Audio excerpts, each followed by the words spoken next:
거룩하신 하나님 아버지, 은혜를 감사합니다. 죄 많은 우리를 구원하여 주실 뿐만 아니라 하나님의 자녀로 이렇게 살아갈 수 있도록 날마다 인도하심을 감사합니다. 지난 3일을 하나님 품 안에 살아가며 또 하나님의 임재를 늘 경험하며 이 시간 예배의 자리를 찾아사오니 이 시간을 통하여 우리가 하나님께 영광을 돌릴 때 하나님 홀로 영광 받아 주시며 우리가 하나님의 임재를 온전히 경험하는 은혜의 시간이 되게 하여 주옵소서. 이 시간을 통하여 우리의 모든 것들이 하나님 앞에 다 내려놓아지기를 원합니다.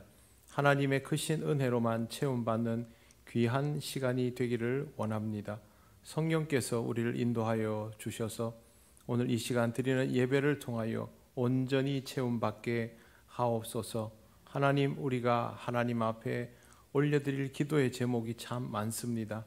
아버지 하나님 앞에 엎드릴 때마다 기도의 제목들이 생각나게 하시고 아버지의 뜻대로 구하며 또 그렇게 응답받는 우리들이 되게 하여 주옵소서. 이 시간 이 자리에 우리와 함께 있어야 하지만 여러 가지 이유와 사정으로 그리하지 못하는 우리 형제와 자매들 있습니다. 하나님 아버지, 그들에게도 예배를 드릴 수 있는 기쁨과 신앙의 여유가 있도록 인도하여 주옵소서. 때를 얻든지 못 얻든지 언제나 하나님 앞에 서기만을 간절히 원하는 심령들이 되게 하여 주옵소서. 오늘 이 시간 온전히 하나님 은혜 가운데 있기를 원하오며 예수님 이름으로 기도드립니다. 아멘. 오늘 하나님 말씀 민수기 20장 14절에서 29절입니다. 구약 성경 230쪽입니다.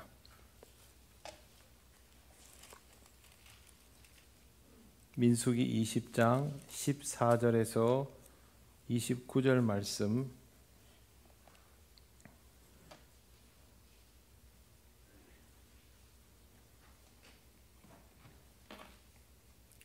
한 절씩 교독하겠습니다.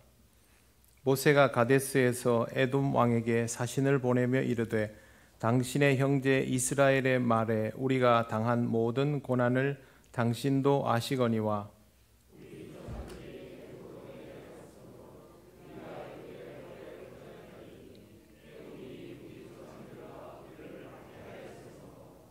우리가 여호와께 부르짖었더니 우리 소리를 들으시고 천사를 보내사 우리를 애굽에서 인도하여 내셨나이다. 이제 우리가 당신의 변방 모퉁이 한 성읍 가데스에 있사오니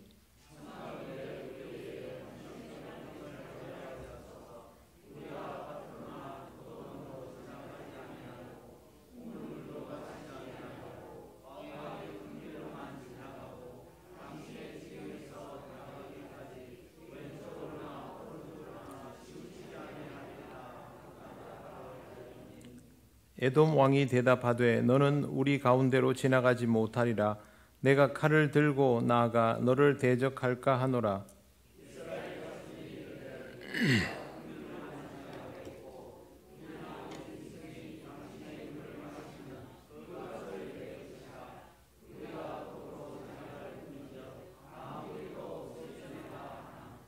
그는 이르되 너는 지나가지 못하리라 하고 에돔 왕이 많은 백성을 거느리고 나와서 강한 손으로 막으니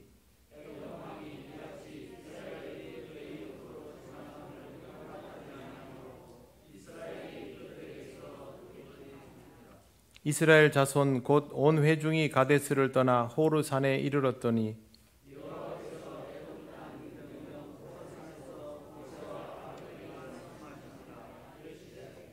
아론은 그 조상들에게로 돌아가고 내가 이스라엘 자손에게 준 땅에는 들어가지 못하리니 이는 너희가 머리바 물에서 내 말을 거역한 까닭이니라.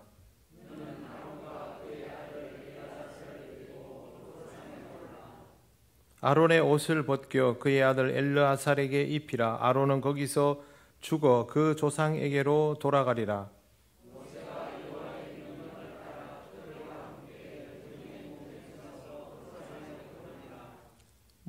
모세가 아론의 옷을 벗겨 그의 아들 엘르아살에게 입히매 아론이 그 산 꼭대기에서 죽으니라. 모세와 엘르아살이 산에서 내려오니 온 회중 곧 이스라엘 온 족속이 아론이 죽은 것을 보고 그를 위하여 30일 동안 애곡하였더라. 아멘. 기도드리겠습니다. 하나님 감사합니다. 오늘도 민수기 20장 말씀을 우리가 함께 읽었습니다. 이 말씀의 의미를 깨닫게 하시고 하나님이 가지신 그 뜻을 아는 귀한 시간이 되게 하옵소서. 예수님 이름으로 기도드립니다. 아멘. 네, 반갑습니다. 옆에 분들 인사하시겠습니다.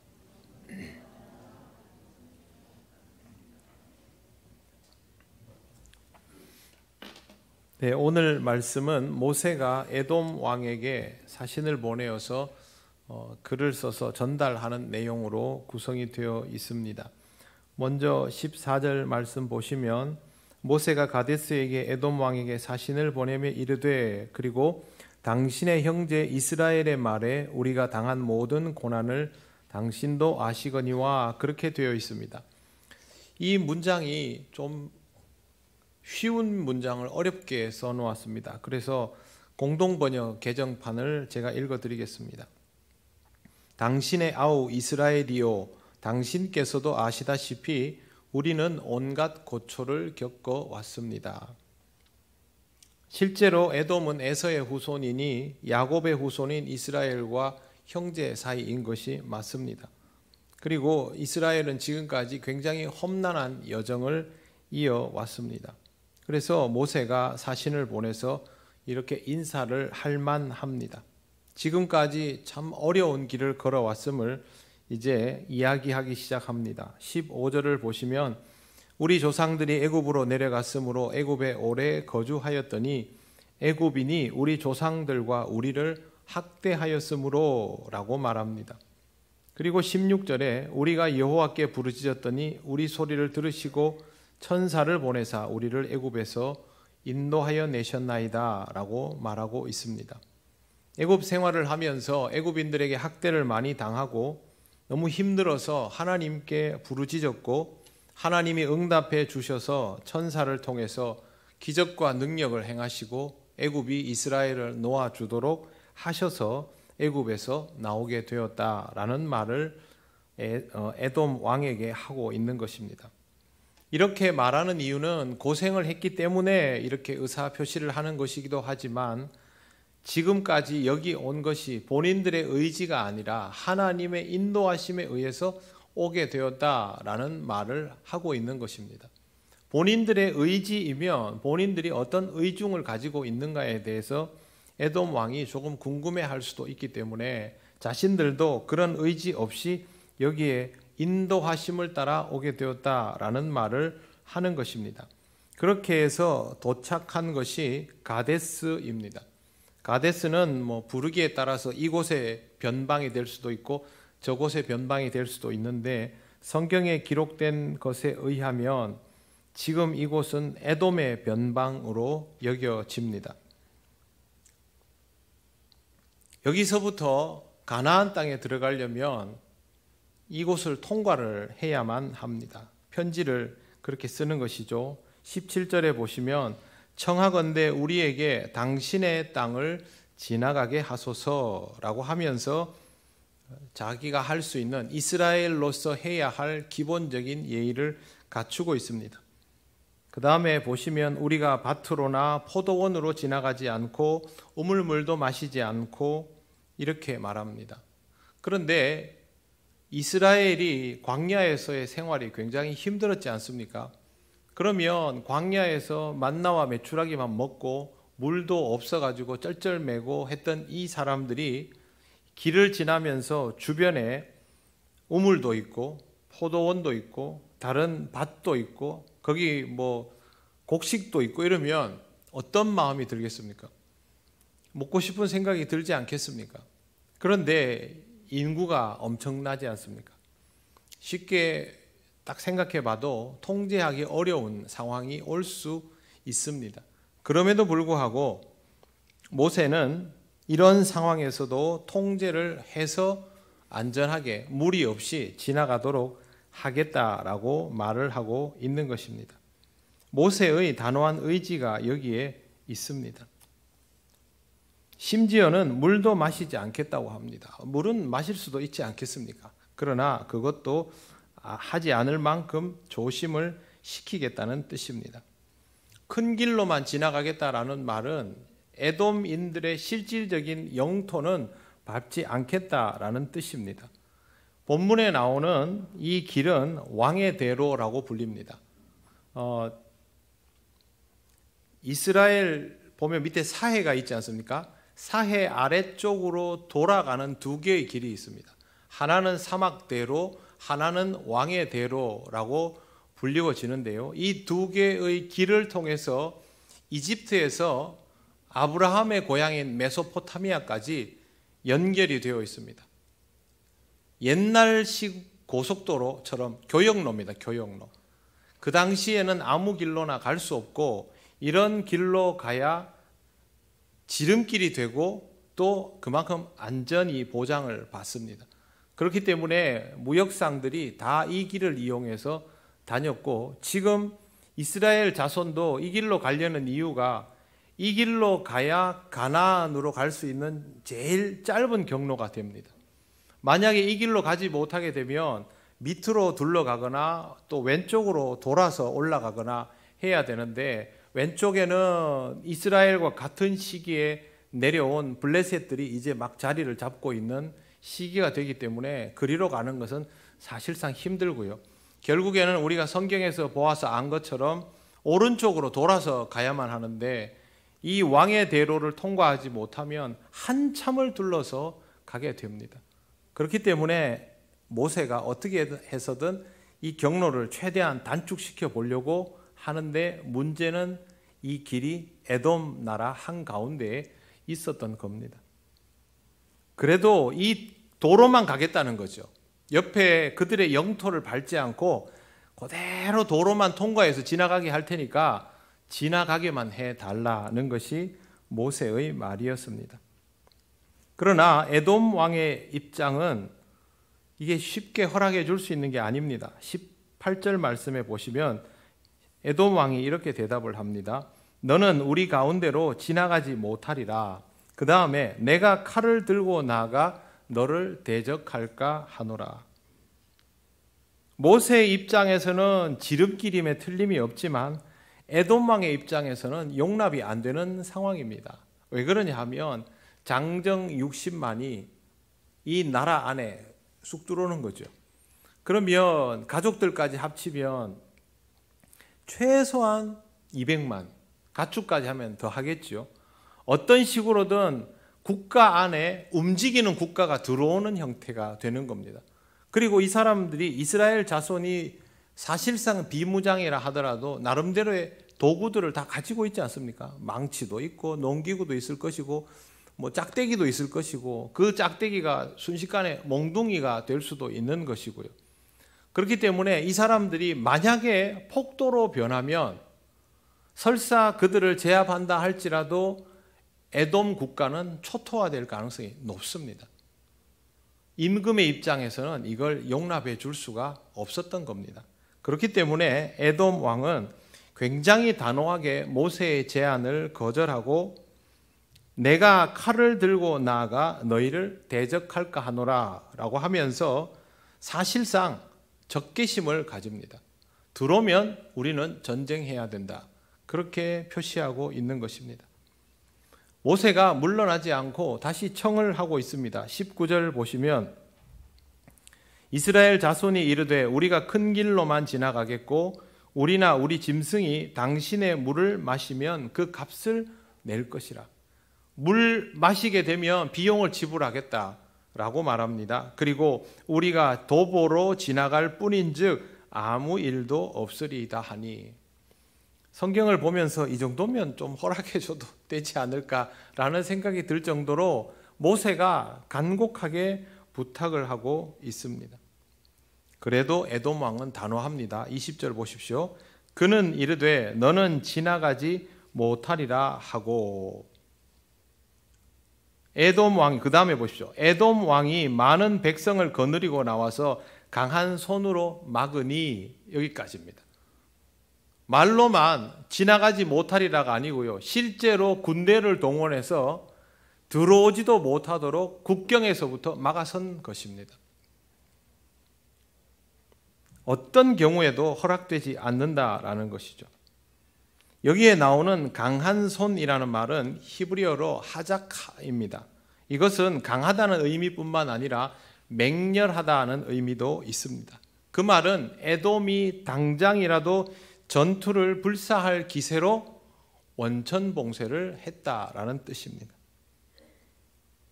그래서 21절 말씀을 보면 결국 이스라엘이 돌아가고 있습니다. 21절 보십시오. 에돔 왕이 이같이 이스라엘이 그의 영토로 지나감을 용납하지 아니하므로 이스라엘이 그들에게서 돌이키니라. 이스라엘은 이 지름길로 가지 못하게 된 것입니다. 이에 대해서 어떤 주석에는 이렇게 기록이 되어 있었습니다. 이스라엘이 형제 국가와 우호적인 관계를 지키기 위해서 전투를 하지 않고 돌아섰다. 적절한 해석이 아닙니다. 형제 국가면 에돔이 전쟁을 하겠다고 이렇게 덤벼들지는 않겠지요. 그리고 이 고대 이스라엘 주변 국가의 고대 근동 역사를 보면 이름만 형제 국가지 형제 국가 같았던 적이 사실상 없습니다. 국가 간의 동맹과 또 분열은 전략적으로 얼마든지 행해질 수 있는 것이죠. 그렇기 때문에 이건 그렇게 해석하면 안 됩니다.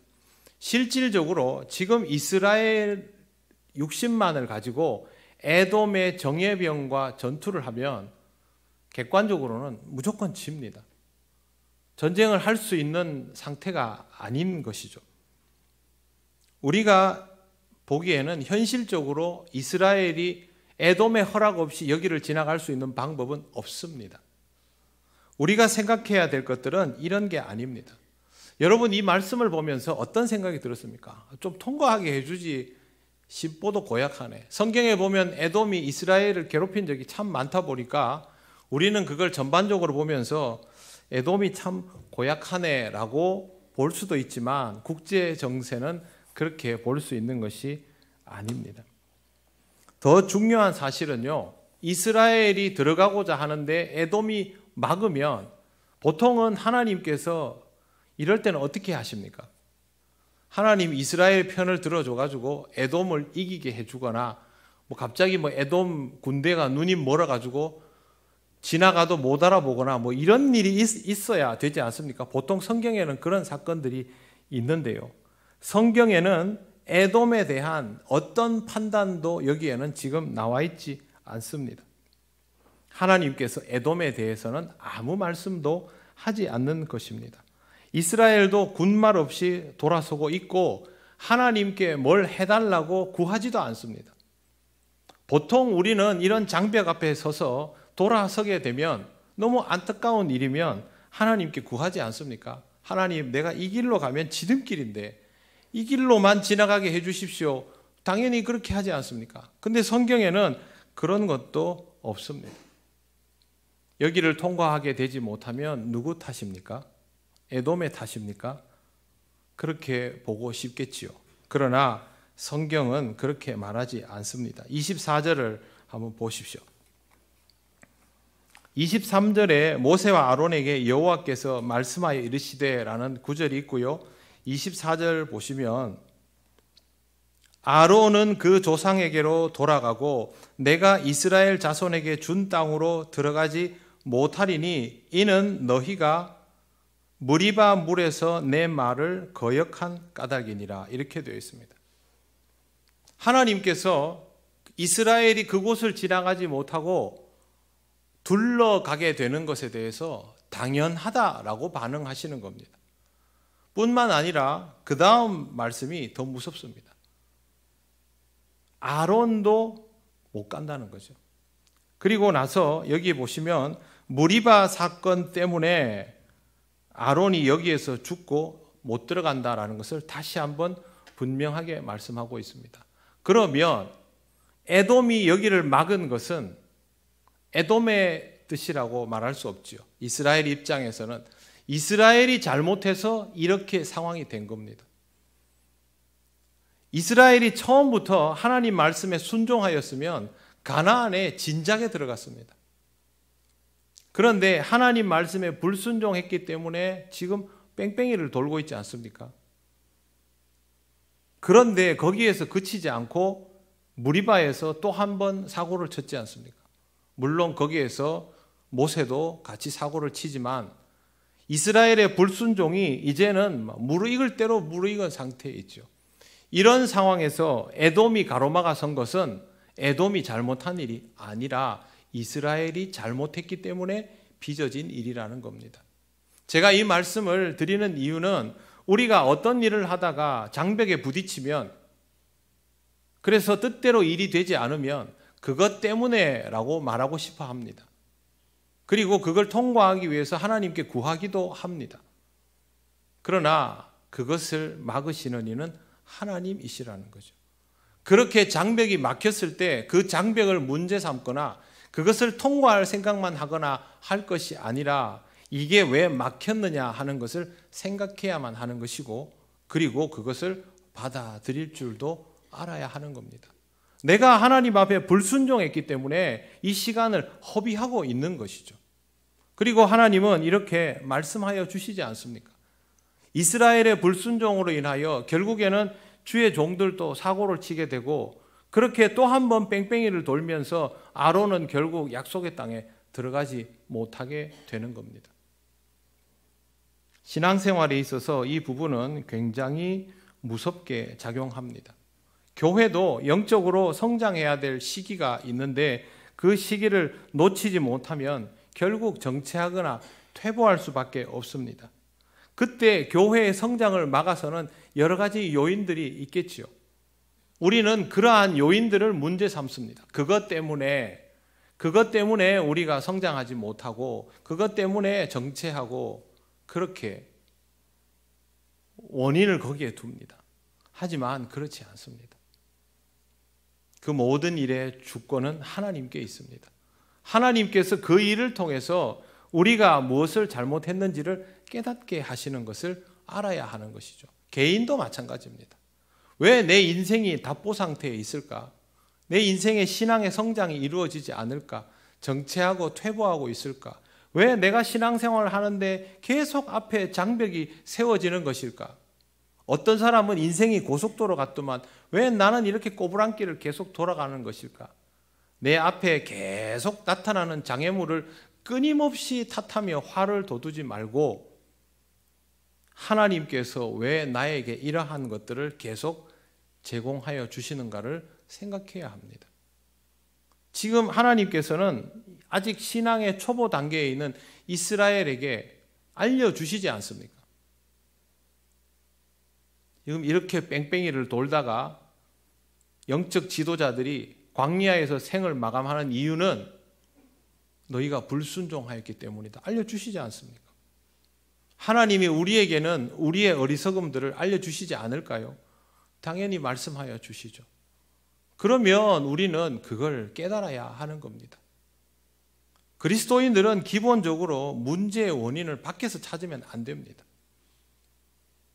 내 안에서부터 찾고 그 다음에 밖에서부터 확인해야 합니다. 하나님은 이 부분을 우리에게 알려주시는 것입니다. 그 뒤에 말씀 보시면요, 더 무섭습니다. 25절 보십시오. 너는 아론과 그의 아들 엘라사를 데리고 호르산에 올라, 26절, 아론의 옷을 벗겨 그의 아들 엘라살에게 입히라. 아론은 거기서 죽어 그 조상에게로 돌아가리라. 아론이 정말 죽을 때가 다 됐다라고 생각을 해서 오늘 내일 할 것 같으니까 데리고 올라가서 옷을 갈아입혔을까? 라고 생각하고 싶은 구절입니다. 그런데 모세도 그렇고 아론도 그렇고 이때까지도 하나님의 일을 계속 감당해 오던 사람들 아닙니까? 하나님이 계속 써오던 사람들이죠. 기력이 특별히 쇠할 일도 없는 사람들입니다. 보통은 아론이 죽고 나면 그 옷을 아들에게 입히겠죠. 이제는 아론이 죽었으니 그렇게 넘기지 않겠습니까? 근데 오늘 성경 말씀은 어떻습니까? 아직 죽지 않은 아론을 데리고 가서 그의 옷을 벗겨서 아들에게 입히고 그 다음에 아론은 내버려 두고 내려옵니다. 이걸 지켜보는 이스라엘 사람들의 마음은 어떨까요? 너희 때문에 라고 분명히 말씀하셨죠. 24절에 보시면 이는 너희가 무리바 물에서 내 말을 거역한 까닭이다. 그래서 아론이 조상에게로 돌아가고 이스라엘 자손에게 줄 땅에는 못 들어간다. 잘 봐라. 그래 놓고 아론을 데리고 올라가서 옷을 벗겨서 아들에게 넘겨주고 엘르아살만 데리고 내려오는 겁니다. 하나님이 왜 이렇게 하시겠습니까? 너희가 뭘 잘못해서 어떤 결과가 일어나는지를 잘 봐라 하는 겁니다. 정말 무서운 말씀입니다.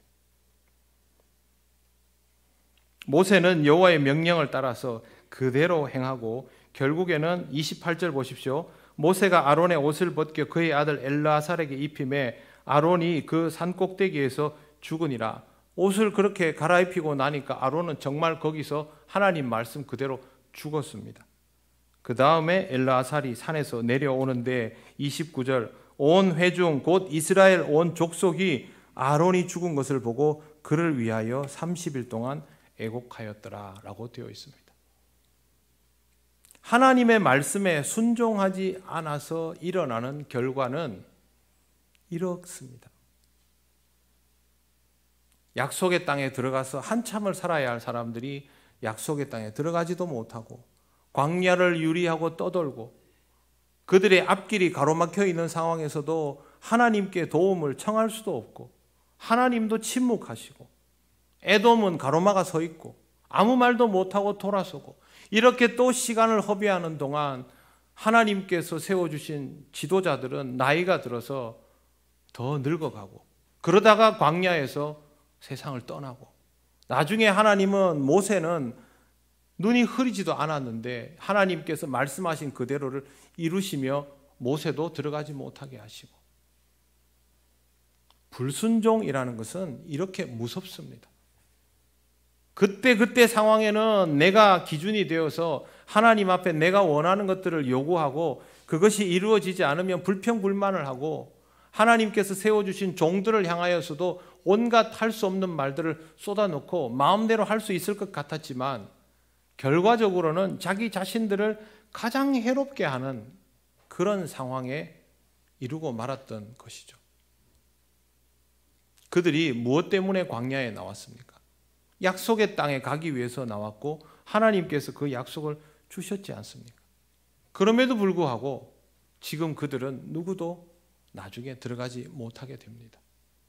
하나님은 불순종하는 이 세대를 끝내는 용납하시지를 않았던 것입니다.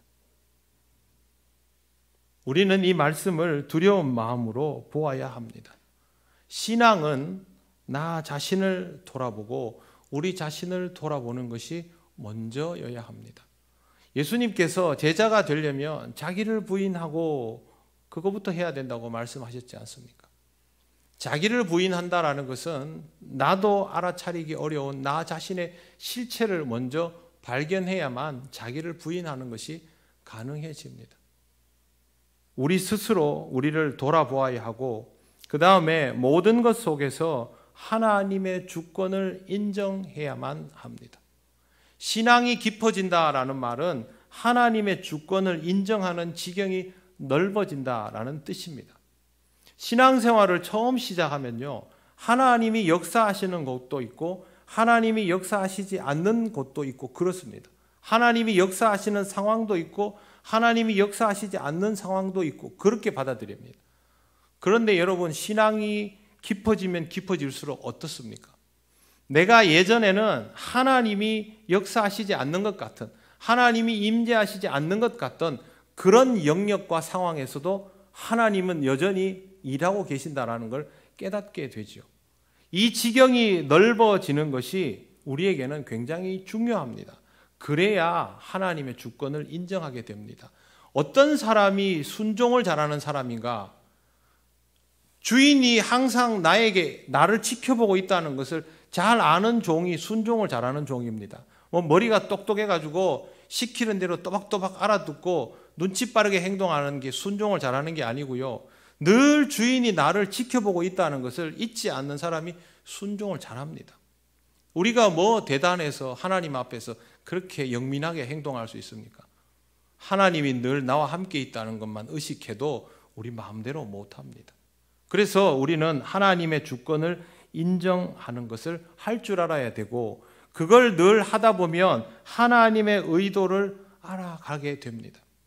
민수기 말씀을 읽으면서 우리가 계속 경험해야 될 것이, 하나님이 무슨 뜻으로 이런 말씀을 하시고 하나님이 무슨 의도로 이런 일들을 이렇게 이루어 가시나, 하나님이 왜 이스라엘을 이렇게 뺑뺑이를 돌리시나, 하나님이 왜 이방 세력들을 물리쳐 주시지 않나, 그때 하나님의 의도를 알아가야 되는 거 아닙니까?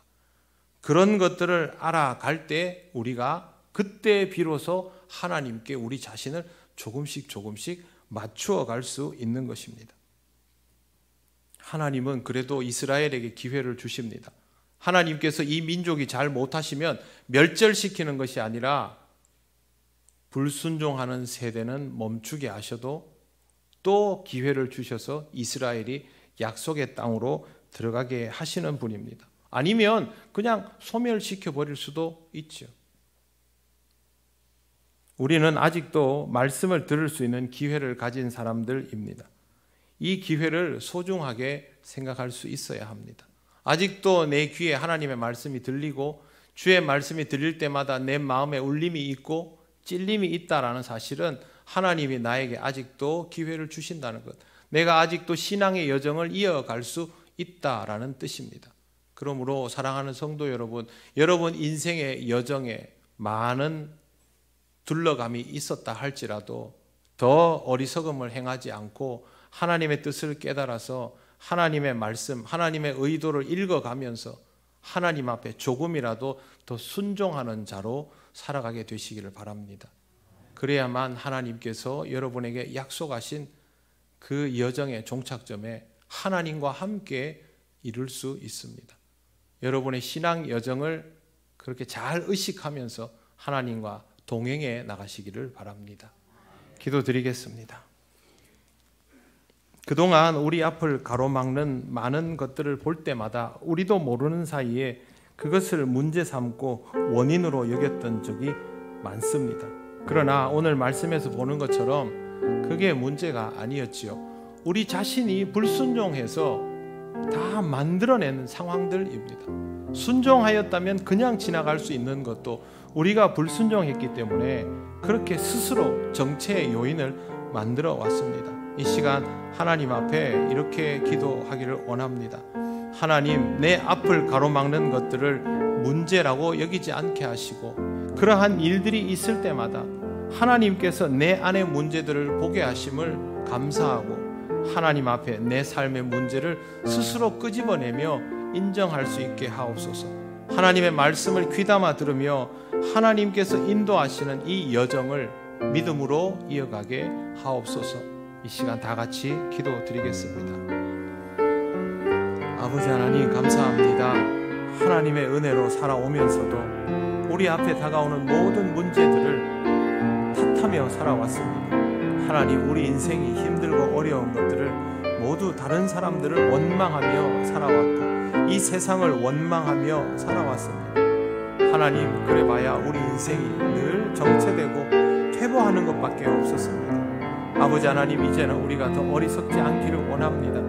하나님께서 우리에게 주신 모든 기회들을 다 흘려보낼 만큼 안타까운 인생이 되지 않기를 원합니다. 성령님, 우리와 함께하여 주셔서 하나님 우리에게 깨달음을 주시고, 하나님 아버지, 우리 앞에 다가오는 모든 문제들을 볼 때마다 그 문제에 골몰하지 않고 우리 자신을 보게 하시고 우리를 살피시는 하나님을 보게 하여 주옵소서. 하나님을 다시 한번 보며 하나님의 마음을 알아가기를 원합니다. 왜 우리에게 그런 장애물을 주시는지를 헤아릴 수 있기를 원합니다. 하나님 아버지, 이 일을 통하여 내가 연단받을 수 있다는 것을 알아가기를 원합니다. 성령님, 우리와 함께하여 주셔서 우리가 어려움에 처할 때마다 하나님께서 나를 위하여 주시는 연단의 장벽임을 깨닫게 하시고 다시 한번 그 길을 둘러가며 하나님을 찾는 심령이 되게 하여 주옵소서. 아버지 하나님, 우리가 이제는 좀 나은 모습으로 하나님과 함께 신앙의 여정을 이어가기를 원합니다. 우리가 좀 나은 모습이면 하나님, 우리 교회도 더 나은 모습으로 하나님과 동행할 수 있음을 믿습니다. 믿음으로 나아가는 우리들 되게 하셔서 정말 하나님이 기뻐하시는 주의 몸된 교회 되게 하여 주시옵소서.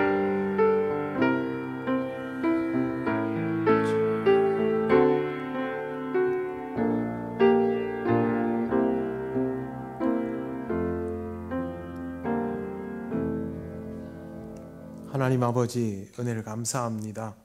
아무리 남 탓을 해도 나아지지 않던 우리 인생이 우리의 문제임을 알면서도 늘 외면하면서 그렇게 참 어리석게 살았음을 고백합니다. 하나님, 우리가 둘러갈 때마다, 물러날 때마다, 주저앉을 때마다 하나님께서 하시는 그 말씀이 들리기를 원합니다. 하나님이 우리와 함께 하시며 우리를 위하여 그렇게 하심을 알게 하옵소서. 하나님의 뜻을 조금씩 더 알아갈 때마다 하나님과 기쁨의 동행을 할 수 있기를 원합니다. 우리 신앙의 여정에 우리 혼자만 있는 것이 아님을 알게 하시고 하나님과 함께 이 신앙의 길을 감으로 하나님 이루시는 약속의 자리에 이르게 하여 주옵소서. 하나님, 늘 우리와 함께하여 주심을 감사드리며 예수님 이름으로 기도드립니다. 아멘.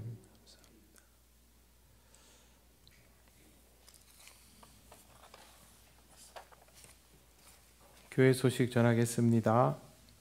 예배 나오신 분들 환영합니다. 처음 오신 분은 새가족부의 안내를 받으시기 바랍니다. 이번 주 금요일은 정월 보름을 맞이해서 연합구역 예배로 드립니다. 네, 아주 즐거운 친교의 시간입니다. 원래 제가 부목사님한테 물어보니까 우리가 되게 좀 쉬다가 하는 것 같더라고요. 코로나 때문에. 즐겁게 또 함께 윷놀이 하면서 친교의 시간을 나누면 좋겠습니다.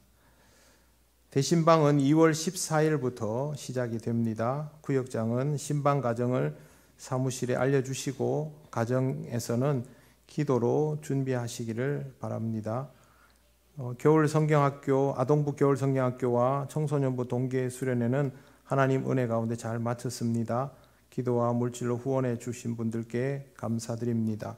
인도에 세워진 갈라틴가 통영교회, 바돌리파라 통영교회를 방문할 단기 선교팀을 모집합니다. 신청은 이번 주 금요일까지이고요. 방문 시기는 10월 초로 예정하고 있습니다. 일정은 최대한 이렇게 타이트하게 맞추어서 한 6일 내외로 그렇게 조정을 좀 할 생각입니다. 문의와 신청은 박성용 장로님, 김영우 안수 집사님에게 해 주시기를 바랍니다.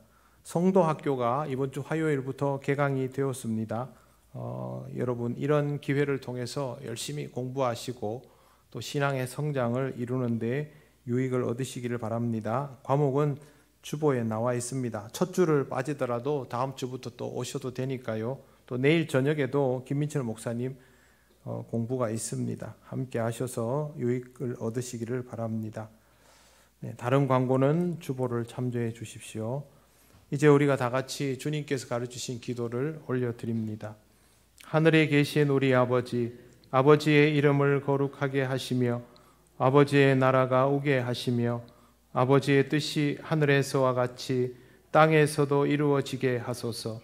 오늘 우리에게 일용할 양식을 주시고 우리가 우리에게 잘못한 사람을 용서하여 준 것 같이 우리 죄를 용서하여 주시고 우리를 시험에 빠지지 않게 하시고 악에서 구하소서. 나라와 권능과 영광이 영원히 아버지의 것입니다. 아멘.